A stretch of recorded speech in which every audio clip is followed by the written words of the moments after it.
Alright lads, welcome back to the channel. What happens if you take the Merkava Mk.2, which is battle rating 9.3, which already has DM33 as well as first gen thermal images, and give it slightly better armor protection on the side of the turret? Well, in true Gaijin fashion, that means the battle rating has to increase up to 9.7. That's right boys, today we're taking a look at the Merkava Mk.2D. This is a complete copy and paste of the early Merkava Mk.2s, but with a composite armor add-on scheme. This additional armor only really protects the side of the vehicle, and gives you absolutely no gameplay benefit whatsoever.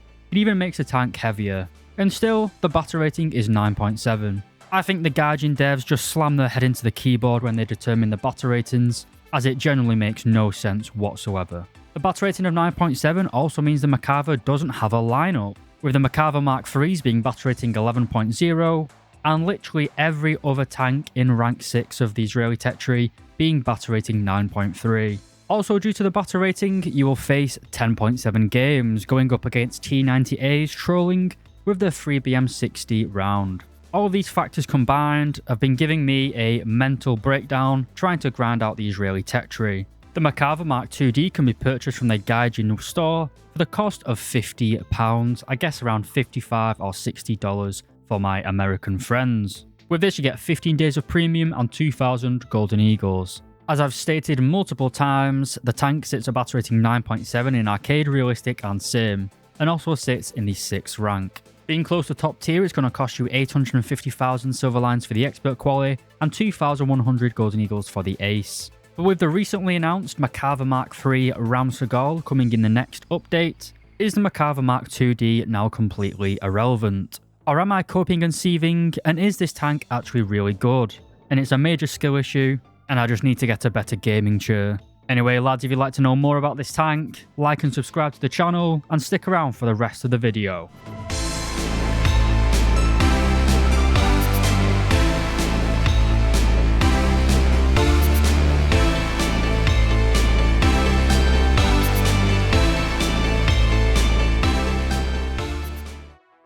Alright lads, welcome back. So starting this review off with more negativity, we come on to the mobility. Now the Merkavas are pretty famous alongside the Challengers for being some of the worst main battle tanks in terms of mobility. And the Merkava Mk.2D is no different. Where other nations get premium Leopard 2A4s and premium Abrams, which have exceptional mobility, the Israeli tech tree is definitely lacking. The Mk.2D comes in at a weight of 63 tons, and with a rather mediocre engine of 960 horsepower, goes as a power to weight ratio of 15.3 horsepower per ton, which is early Cold War levels of performance. This gives you a rather terrible acceleration and overall bad mobility around the battlefield. It struggles incredibly badly trying to get up hills, even like trees pose a threat to this thing, never mind actual enemy main battle tanks. One of the redeeming factors of the Merkava is its good reverse speed of 24 km per hour. But if I'm having to boast to you about how fast this tank can retreat, yeah, it's not looking too good. Something else that's important, if you do purchase this vehicle, go into the modifications and untick the mine protection. This removes around 3 tons of weight from the vehicle, which is around 3 small family cars. This helps somewhat with the mobility, but we still basically drive like a 30-stone guy on a mobility scooter.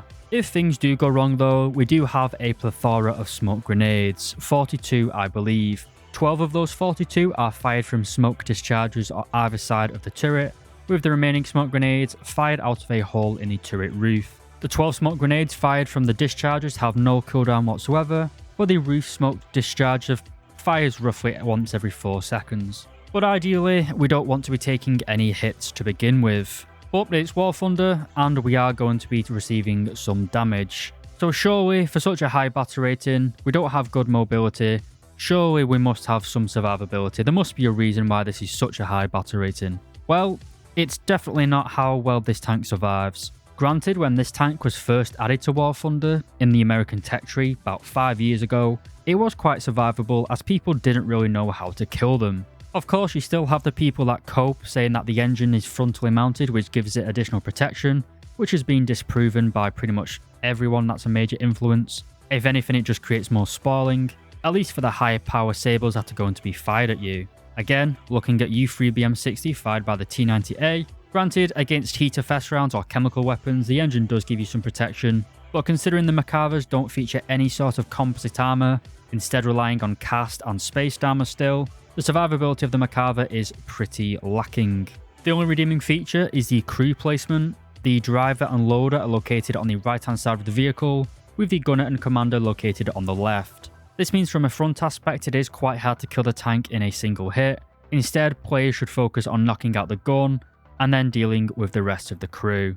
Against the most average gun being fired at you, the 3BM42 Mango fired by Soviet T-72s, you can be penetrated literally everywhere in the frontal aspect. It's a little bit better against chemical munitions like high explosive rounds, only really being able to kill you by shooting at the commander's vision system and the driver's hatch. But against some of the advanced IFV missiles being fired at you, in this case the 9M119M1, quite a mouthful, fired by the T-90A, again our old overpowered friend, and the round can penetrate literally the entire front of the tank again.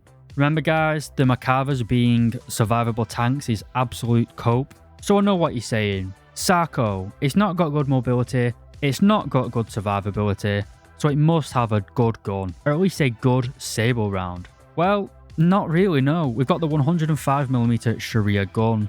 This is the license-produced version of the American M68, which has been found in the Israeli tech tree since battle rating 8.7. We have a first stage ready rack of 6 rounds, but it can carry 54 rounds of ammunition in total.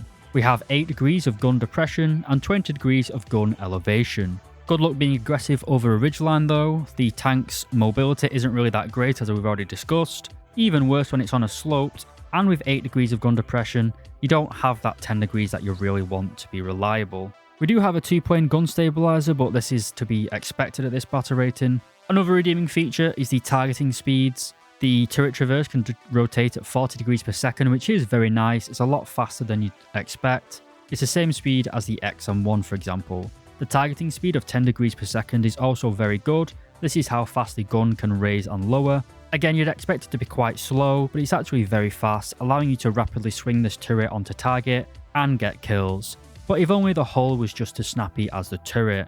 We then come to one of the downsides in my opinion, which is the reload speed. When stock, you will fire every 8.7 seconds, which is slower than a lot of the Soviet and Chinese autoloaders. But with an ace crew, that comes down to 6.7 seconds. To be honest, that is quite a long reload for this battle rating, especially considering the majority of the other main battle tanks you will face have a similar reload speed but have either much better mobility or much better armor protection. So do we have some good ammunition? Well, not really again. Our stock shell is the M152 heater fest round. We are a premium obviously though, so we don't have to use that terrible stock grind. We then also have the M156 Hesh shell. Hesh has been completely butchered time and time again. It's like Indiana Jones, every time Guardian touch it, they just make it worse and worse. We then also have the M111, this is the DM23 equivalent. And finally we have the M413, which is DM33.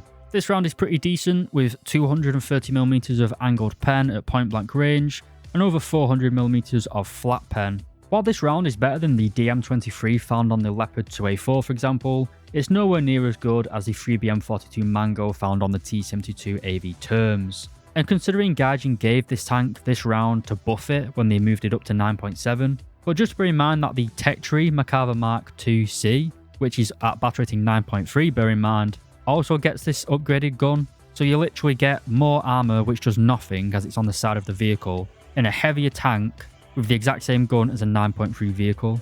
And due to its battle rating, you don't have a lineup for it. Anyway, not even the fire control system is any good. The gunner has a constant fixed 8x scope, which does give you quite a bit of tunnel visioning, especially on the more urban maps that Gaijin seems to be adding every update now. We do have a commander's optic with a 4x base zoom and an optional 20 zoom, but I found that there's quite a big lag between this commander sight and the actual gun, so I tend not to use it. We do get first generation thermal imager though for the gunner sight. This is quite atrocious to be using after playing top tier for so long.